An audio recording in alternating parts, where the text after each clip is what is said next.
Hi, this is Malini. Today I'm going to show you one of our rare plants here that we got in at our nursery today. It's known as a Sinningia bullata.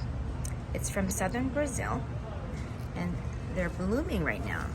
They have pretty reddish orange flowers that are quite bright.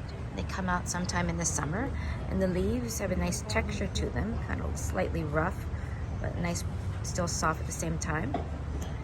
Nice green leaves.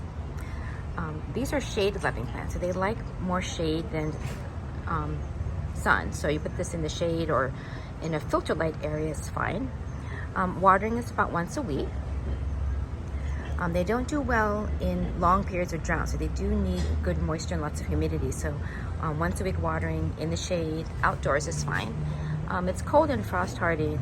It's about 30-35 degrees Fahrenheit. If it gets lower than that, you do want to protect it and put it indoors.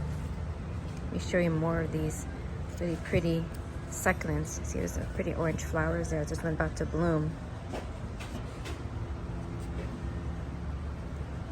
And I'll show you some more rare plants that we got in recently in future videos. Thank you for watching.